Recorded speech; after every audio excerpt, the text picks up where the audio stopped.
Hello students, how are you? I hope you all are doing good and your exams are also going on. So student, I am here with sample paper for class 7 science and this sample paper is for annual exam and I think this will be helpful in your exam. तो चलिए start करते हैं और आपको video पसंद आए तो please share subscribe और लाइक ज़रूर करिएगा। तो ये साइंस का सैम्पल पेपर है क्लास 7 के लिए। ओके, तो क्लास 6 के मैं ऑलरेडी सारे सैम्पल पेपर अपलोड कर चुकी हूँ, अभी मैंने 7 के स्टार्ट किए हैं। तो चलिए स्टार्ट करते हैं। देखिए बच्चों, ये जो आपका होता है क्वेश्चन पेपर, ये 2.5 आवर्स का होता है एनुअल एग्जाम का और इसमें 60 मार्क्स का होता है मैक्सिमम। इसके जनरल इंस्ट्रक्शन पढ़ लेते हैं। ये भी CD 5 सेक्शन में डिवाइड है, सभी क्वेश्चन कंपलसरी हैं।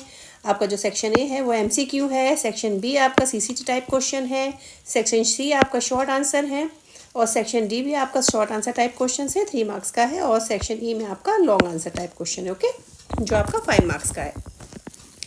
तो चलिए क्वेश्चन नंबर फर्स्ट से स्टार्ट करते हैं हम। फर्स्ट क्वेश्चन है, ये देखिए, the teacher told the student that decomposer are important in the ecosystem. ठीक है, टीचर स्टूडेंट्स को कह रही है डिकम्पोजर तो इकोसिस्टम में बहुत इंपॉर्टेंट होते हैं। तो राम टीचर से पूछता है अगर डिकम्पोजर को कम्प्लीटली रिमूव कर दिया जाए तो इकोसिस्टम पर क्या होगा। बच्चों देखिए, डिकम्पोजर्स क्या होते हैं? डिकम्पोजर्स माइक्रो ऑर्गेनिज्म होते हैं जो कि कन्वर्ट करते हैं डेड एनिमल्स को ह्यूमस में, उसे डिकम्पोजर कहते हैं। तो अगर डिकम्पोजर को ख़त्म कर दिया जाए तो क्या होगा? एक्यूमुलेशन यानी कि संचय, मतलब इकट्ठा हो जाएगा of dead organic matter and nutrients leading to a building up waste. ठीक है, तो जगह अगर हम डिकम्पोजर्स को ख़त्म कर देंगे तो हमारे इकोसिस्टम में ये जो डेड ऑर्गेनिक मटेरियल हैं जिसको डिकम्पोजर क्या करते हैं, चेंज कर देते हैं ह्यूमस में, तो ये इकट्ठा हो जाएगा। ठीक है, तो ये से क्या होगा? वेस्ट बढ़ जाएगा। ठीक है, तो इसका आपका बी होगा। नेक्स्ट क्वेश्चन है, which of the following is a part of inorganic impurities of sewage. तो बच्चों, इनऑर्गेनिक इम्प्योरिटीज सीवेज की कौन सी होती हैं? ये सी है आपका। नेक्स्ट है आपका, a virtual image larger than the object can be produced by a, ये किससे होती है वर्चुअल इमेज? Concave mirror. ठीक है, नेक्स्ट है आपका, which of the following turn off automatically when circuit in the current in the circuit exceed the limit. तो ये आपका क्या होता है? MCB होता है। MCB लगाई जाती है ताकि आपका जो करंट है जो आपका वो अगर ज़्यादा हो जाता है तो वो खुद ही ऑफ हो जाता है। ठीक है, अभी क्वेश्चन नंबर 5 से पढ़ते हैं। Anita was checking the speedometer of her car to measure. Anita जो है, स्पीडोमीटर बच्चों किसके लिए यूज़ होता है? आपको पता ही होगा, आपने पढ़ा है, speed of the vehicle. Okay, चलिए आगे चलते हैं। 6 क्वेश्चन है। 6 क्वेश्चन में आपको डिस्टेंस बतानी है। ठीक है, तो आपका क्या है, car moves with a speed of 40 kilometre per hour for 15 minute. ठीक है, एंड देन स्पीड और 60 kilometre per hour for 15 minutes. तो टोटल डिस्टेंस क्या होगी बच्चों? तो देखिए, टोटल डिस्टेंस हम क्या निकालेंगे? डिस्टेंस का फॉर्मूला आपको सभी को पता है। डिस्टेंस इज इक्वल टू क्या होता है, या आप देख लीजिए, स्पीड इज इक्वल टू क्या होता है आपका? स्पीड इज इक्वल टू होता है डिस्टेंस अपॉन टाइम। ठीक है, ये होता है। अभी आप देखिए, इसमें आपको हमें क्या बताना है? इसमें आपको डिस्टेंस बतानी है। तो डिस्टेंस इज इक्वल टू क्या हो जाएगा आपका? स्पीड मल्टीप्लाई टाइम हो जाएगा बच्चों। ठीक है, स्पीड मल्टीप्लाई टाइम। तो आप दोनों का निकाल लें, पहले आप इसका निकाल लें। 40 किलोमीटर पर है ये है, तो आप इसको देखिए, मैं बता देती हूँ आपको कैसे निकलेगा। एक सेकेंड। ये आपका 40 किलोमीटर पर आर। ठीक है, 40 किलोमीटर। ठीक है, पर आर ये देखिए बच्चों, ये 15 मिनट है। ठीक है, आपका ये आर में है, तो आर को हम किस में चेंज करेंगे? मिनट में कन्वर्ट करेंगे। ठीक है, तो क्या आ जाएगा? 60 मल्टीप्लाई 15। ठीक है, 15 टू द 30, 15 4 ज़ा 60। ओके, 4 10 ज़ा 40। तो आपका इसका कितना हो जाएगा? 10। इसकी आपकी स्पीड, मतलब इसकी डिस्टेंस कितनी आ गई? 10 किलोमीटर। इसी तरीके से आप इसकी निकाल लीजिए, इसकी कितनी है? 60 किलोमीटर पर आर। तो देखिए, 60 किलोमीटर पर आर है। आर को हम मिनट में चेंज क्यों करेंगे बच्चों? क्योंकि इसमें आपकी जो टाइम है वो मिनट में दिया गया है। मिनट में दिया गया है तो हमें टाइम सेम यूनिट में लेना है। ठीक है, तो 60 अपॉन क्या होगा आपका? 60, क्योंकि 1 आवर में 60 मिनट होते हैं। किलोमीटर पर आर है ना, तो 60 आ गया। मल्टीप्लाई करेंगे ना बेटा, स्पीड मल्टीप्लाई टाइम, तो मल्टीप्लाई आपका कितना है? 15। ठीक है, 60 से 60 कैंसिल, कितना बचा? 15, और 10 प्लस 15 टोटल कितनी हो जाएगी आपकी? 25। इम्पॉर्टेंट बच्चों, इतना क्लियर है आपका? अब चलिए नेक्स्ट क्वेश्चन पे आते हैं। Question number 8, question number 7। Question number 7 में आपको दिया गया है, you are provided with a concave mirror, convex mirror और a convex lens and a concavo-convex lens. ठीक है, कॉन्केव लेंस, कॉन्वेक्स मिरर, ये चारों चीज़ें दी गई हैं। To obtain a enlarge image of an object you can use either. तो कौन सा हम यूज़ करेंगे बेटा? तो इसमें करेंगे कॉन्केव मिरर और कॉन्केव लेंस। ठीक है, ओके। फिर नेक्स्ट है आपका, what is the current carrying coil of insulated wire wrapped around a piece of iron. ठीक है, ये कैसे होते हैं बच्चों? ये इलेक्ट्रोमैग्नेट। ठीक है, what is the distance moved by object in a unit time called. बच्चों ये टाइम की यूनिट आपको पता ही है क्या होती है। टाइम की यूनिट जो होती है स्पीड होती है। फिर आपका vermi processing toilet which is use in vermi processing toilet में क्या यूज़ होता है? अर्थवर्म। ठीक है, इतना क्लियर है। अब चलिए फिल इन द ब्लैंक्स, ये आपकी right answer in one word में लिखने हैं। Herbs from the dash layer in the forest. Herb कितनी लेयर फॉर्म करती है? Dash layer in the forest, lowest. Herb कौन सी लेयर पे होती है? लोएस्ट लेयर पे होती है ना। ड्रेन्स गेट ब्लॉक, ड्रेन किससे ब्लॉक हो जाती हैं बच्चों? ऑयल से ब्लॉक हो जाती हैं और फैट से ब्लॉक हो जाती हैं ना। नेम टू केमिकल, कौन से केमिकल हैं बच्चों जो आपके वाटर को डिसइंफेक्ट करते हैं? वो आपके केमिकल हो जाएंगे, एक आपका ओजोन और एक आपका क्या हो जाएगा? क्लोरीन। ठीक है, ओके। अभी आपसे पूछा जाया है व्हाट इज कैनोपी। ओके बच्चों, कैनोपी क्या होता है? कैनोपी आपको सभी ने पढ़ा होगा। कैनोपी जो होता है, जैसे कि आपने फॉरेस्ट में देखा होगा, फॉरेस्ट में जो ऊपर की जो लेयर होती है ना बच्चों, मतलब फॉरेस्ट में जैसे ट्रीज़ हैं, ट्रीज़ जो कि आपको उसके बांध के रखते हैं, मतलब ट्रीज़ जो है आपको शेडो देते हैं नीचे को, वो आपका क्या कहलाता है? कैनोपी कहलाता है। ठीक है, तो आप इसे लिख सकते हैं व्हाट इज़ कैनोपी। तो आप लिख सकते हैं कैनोपी क्या होता है। फिर इसके बाद में चलिए नेक्स्ट क्वेश्चन पे चलते हैं। कैनोपी का आप ये भी लिख सकते हैं, canopy is a roof made by branches of tall trees. ठीक है, ये क्या होता है? Canopy is a roof made by branches of tall trees over the other plant in the forest. ठीक है, जो ब्रांचेस होती हैं टॉल ट्रीज की, वो एक रूफ की तरह दूसरे प्लांट को देती हैं, वो आपका हो जाता है कैनोपी। ओके, फिर आपका नेक्स्ट क्वेश्चन है क्या है? White light is compose of, कितने कलर में होती है वाइट लाइट? ये जो आपकी विबग्योर के कलर होते हैं ना बच्चों, 7 कलर। विबग्योर जो आपका होता है वो पूरे कलर मिलके क्या बन जाते हैं? वाइट लाइट बन जाते हैं। नेक्स्ट है आपका concave mirror always form a real image. Concave mirror आपका रियल इमेज देता है? नो, तो इसका क्या आ जाएगा? फॉल्स आ जाएगा। ओके, फिर आपका है व्हाट इज द फंक्शन। ठीक है, what is the function of fuse on in an electric circuit. बच्चों इलेक्ट्रिक सर्किट में फ्यूज में क्या फंक्शन होते हैं? ठीक है, तो ये आपने किए होंगे, ये आप कर सकते हैं। ऑसिलेटरी मोशन क्या होता है? ऑसिलेटरी मोशन जैसे कि आपका टू एंड फ्रो मोशन जो होता है वो आपका ऑसिलेटरी मोशन होता है। ठीक है, ये आप लिख सकते हैं टू एंड फ्रो। जैसे कि स्विंग वाला जो मोशन होता है वो आपका ऑसिलेटरी मोशन हो जाता है ना बच्चों, तो आपका टू एंड फ्रो हो जाएगा। फिर आपका what is the smallest time interval can be measure with commonly available clocks and watch. तो स्मॉलेस्ट टाइम कौन सा होता है बच्चों? क्लॉक्स एंड वॉच में आपने देखा होगा कौन सा होता है बच्चों? सेकेंड होता है। ठीक है, फिर आपका longer line in the symbol for a cell represent its. Longer line जो होती है ना बच्चों सेल में, आपने देखा होगा वो लॉन्गर लाइन कौन सा सिंबल प्रेजेंट करती है? वो आपका करती है पॉजिटिव सिंबल। ठीक है, चलिए अब नेक्स्ट क्वेश्चन पे आ जाते हैं। हाँ, इसमें है आपका observe the following image and answer the question that follow. ठीक है, इसमें आपका क्या करना है? Identify speed of a car and the total distance travel by car. ठीक है बच्चों, सबसे पहले तो स्पीड ऑफ अ कार देखिए कितनी है? 80 किलोमीटर पर आवर। तो स्पीड कितनी हो जाएगी आपकी? 80 किलोमीटर पर आवर। ठीक है, अभी आपसे पूछा गया टोटल डिस्टेंस बच्चों, जो आपका मीटर होता है, तो जो यहाँ पे डिस्टेंस होती है वो आपकी टोटल डिस्टेंस होती है। कितनी है? 45236। ठीक है, आपकी टोटल डिस्टेंस हो गई। फिर आपका speed of the car reduce, अगर कार की स्पीड हमने रेड्यूस की तो what change you can notice in the meter given. तो अगर कार की स्पीड हम रेड्यूस करेंगे तो यानी कि जो स्पीड है वो यहाँ पे जाएगी, डाउन जाएगी ना, तो ये इट गोज लेफ्ट डायरेक्शन। ठीक है, कौन सी डायरेक्शन में जाएगी? लेफ्ट डायरेक्शन में जाएगी। फिर है आपका if the car travel 64 kilometre more, अगर कार 64 किलोमीटर और ज़्यादा चल देगी तो आपका जो मीटर है उसमें क्या चेंजेस आएंगे? पहले देखिए ये इतना था 45236, इसमें हम 64 और प्लस कर देंगे, है ना बच्चों, तो आपका क्या हो जाएगा? 45300। ये मीटर में चेंज आ जाएंगे, यानी कि इसकी जगह आपका क्या आ जाएगा? 45300 किलोमीटर। गॉट इट बच्चों? चलिए अब नेक्स्ट क्वेश्चन पे आ जाते हैं। हाँ, ये आपका केस बेस्ड क्वेश्चन है बच्चों। देखिए, professor Ahmed asked children to pick up leaves. ये आप पूरा पढ़िए। प्रोफेसर अहमद ने बच्चों से कहा कि लीफ को आप फॉरेस्ट से उठाइए और उसको अंडर अ हैंड लेंस। तो जैसे देखिए इसमें पूछा गया ना फर्स्ट क्वेश्चन, अंडर अ किससे? Hand lens. ठीक है, under a hand lens the children observe the leaf. Hand lens से आप उसको ऑब्जर्व कीजिए। हैंड लेंस होता है ना बच्चों, मतलब लेंस होता है, अगर आप उसको हैंड में लेके देखेंगे ना, उसे हैंड लेंस कहते हैं, तो आपको जो है बड़ा बड़ा दिखाई देगा। फिर है दे फाउंड, देखिए ये यहाँ पे लिखा है they found टिनी mushroom over the decaying leaves. तो ये कहाँ मिलती है? दे फाउंड टिनी मशरूम इसमें आ जाएगा और ओवर द डिकेइंग लीव्स आपका इसमें आ जाएगा। ठीक है, फिर आपका है व्हाट इज डिकम्पोजर्स। बच्चों डिकम्पोजर्स क्या होते हैं, जैसे कि मैंने अभी बताया था, the micro organism which convert the dead plants and animal to humus are known as decomposers. Okay, got it बच्चों। फिर है what did the presence of humus, इसकी क्या प्रेजेंस क्या है, the presence of humus ensure, तो क्या इसकी जो प्रेजेंस है वो क्या इंश्योर करती है, the presence of humus ensure that the nutrients of the dead plants and animal are release into the soil.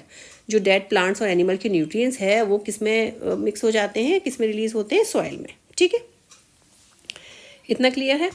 अब ये आपका नेक्स्ट है आपका वाई शुड ऑयल, इन दोनों में से आपको एक करना है बच्चों। ठीक है, 23 वाला है why should oil and fats not be release in the drain. तो बच्चों सॉइल और फैट जो है वो आपका ड्रेन में रिलीज़ क्यों नहीं होता है, क्योंकि बच्चों ये क्या होता है, ये जो ऑयल है और ये फैट भी है, ठीक है, ऑयल जो है is not dissolve in water, water में डिजॉल्व नहीं होता है, तो they can harden and block the pipe.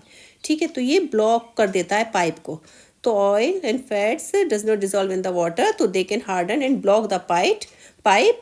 That's why we do not use oil and fats to we do not use, मतलब आपको जो we do not release oil and fats in the drain। ठीक है, इतना clear है। फिर है आपका why air is pumped into the clarified water। तो इसकी कैसे होती है, air is pumped into the clarified water to help, आप इसमें लिख सकते हैं to help aerobic bacteria to grow। ठीक है, ये एरोबिक बैक्टीरिया को ग्रो करने में क्या करती है बच्चों, हेल्प करती है ना, एरोबिक बैक्टीरिया टू ग्रो। चलिए अब ये आपका देखिए कैनोपी का क्वेश्चन लग रहा है, ये आपका मे Mohan sketches the horizontal view of a forest near his house. ठीक है, ये है आपका, तो which layer forms the canopy of the forest. इसमें कैनोपी कौन सी होगी बच्चों, देखिए ये वाली तो लेयर आपकी बी है, ये ए है, ए आपकी कैनोपी होगी, क्योंकि ये देखिए पूरा आपका नीचे को क्या मिल रहा है, शेडो मिल रहा है, तो आपकी लेयर कौन सी हो जाएगी, ए। ठीक है, which category of plant are found in layer B, B में कौन सा कैटेगरी होती है, नीचे में कौन होते हैं बच्चों, नीचे में होते हैं आपके हर्ब्स। ठीक है, इतना क्लियर है। चलिए अब नेक्स्ट आता है a simple pendulums take 32 second to complete 20 oscillation, what is the time of period of the pendulum. तो बच्चों इसका फॉर्मूला क्या होता है, टाइम पीरियड आपका क्या होता है, टाइम पीरियड होता है आपका time period is equal to time upon number of oscillation. ठीक है, अभी देखिए आप देख लीजिए अब टाइम कितना है आपका, टाइम है आपका 32 है ना, ऑसिलेशन ये 32 और आपका ये ऑसिलेशन कितने हैं 20। ठीक है, तो आपका कितना हो जाएगा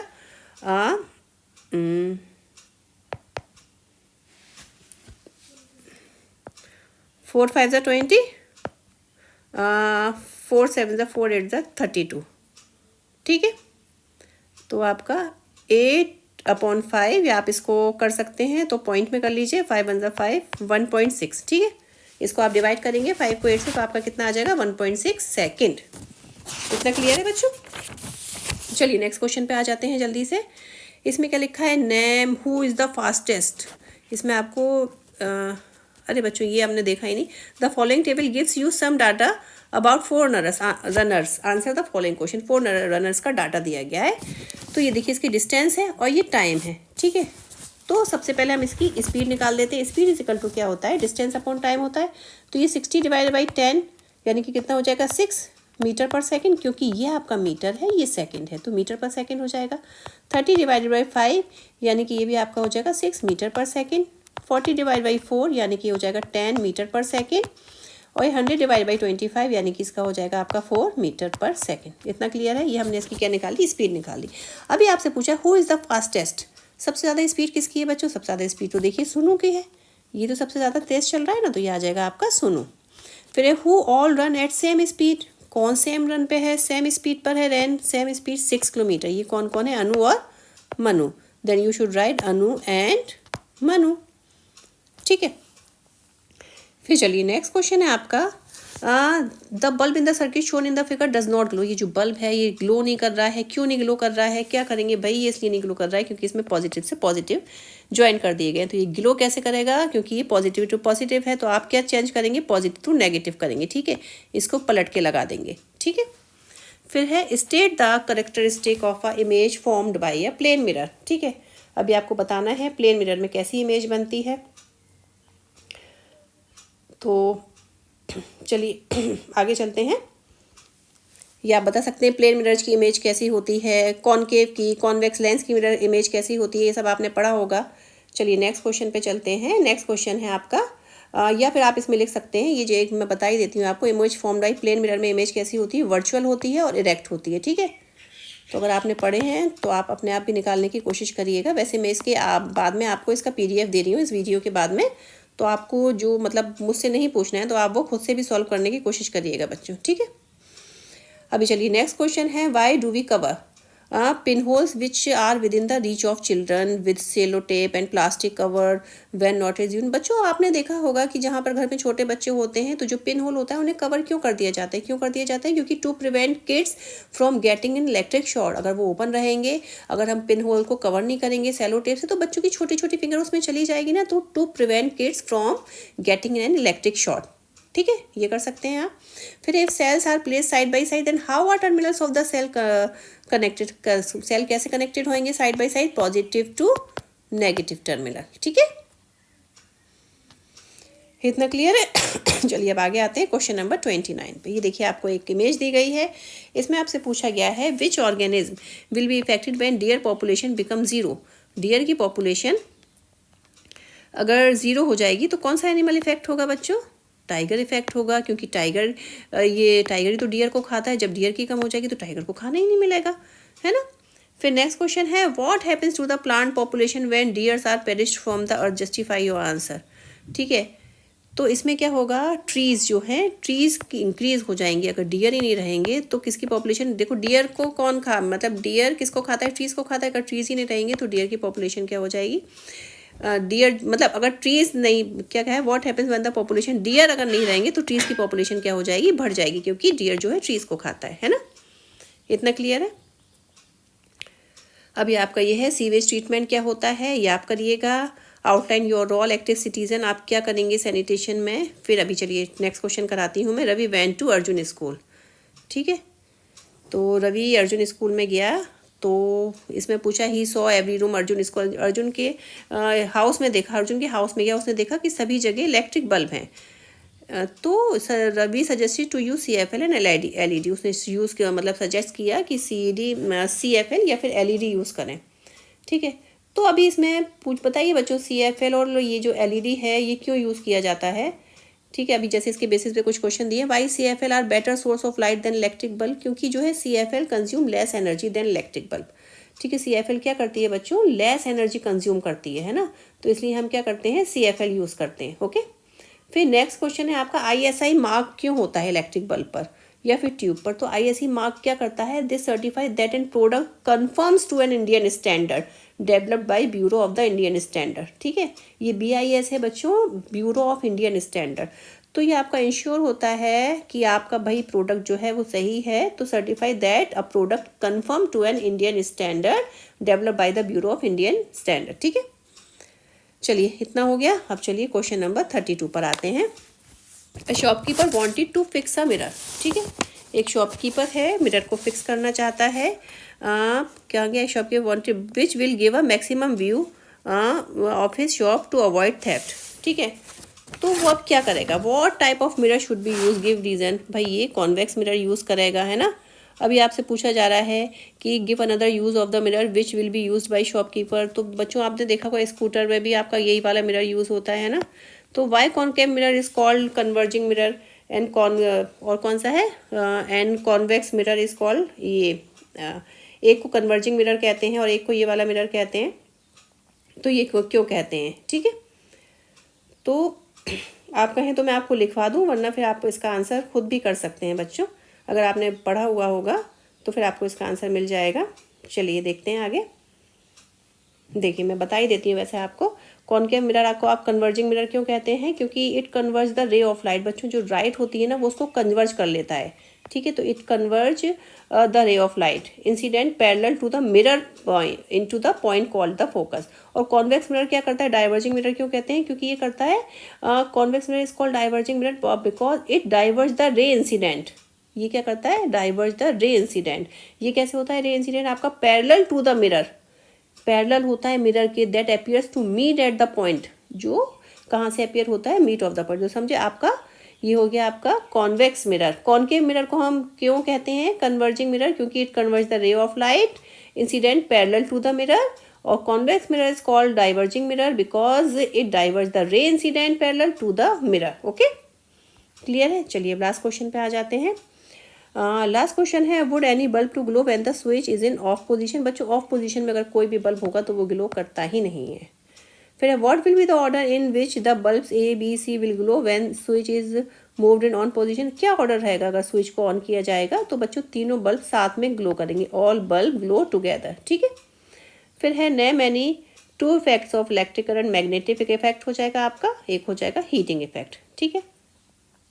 फिर है आपका कौन सा है, an electrician is carrying out some repair in your house, he wants to replace the fuse with a piece of wire, would you agree, give reason to your response? तो बच्चों नहीं, हम एग्री नहीं है, क्योंकि पीस ऑफ वायर अगर हम लगाएंगे उसकी जगह तो उससे हमें इलेक्ट्रिक शॉक का खतरा रह सकता है। ठीक है, क्लियर है?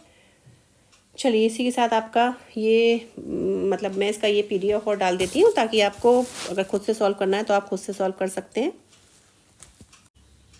तो बच्चे PDF मांगते हैं तो आप इसमें से स्क्रीनशॉट लेके पेपर को सॉल्व कर सकते हैं। अगर आपको आंसर आते हैं और आंसर नहीं आते हैं तो आप फिर वीडियो में से देख सकते हैं। ये second page, third, fourth, fifth. तो बच्चों अगर आपको वीडियो पसंद आई है तो प्लीज़ शेयर, सब्सक्राइब और लाइक ज़रूर करिएगा। हैव अ नाइस डे बच्चों, गुड बाय।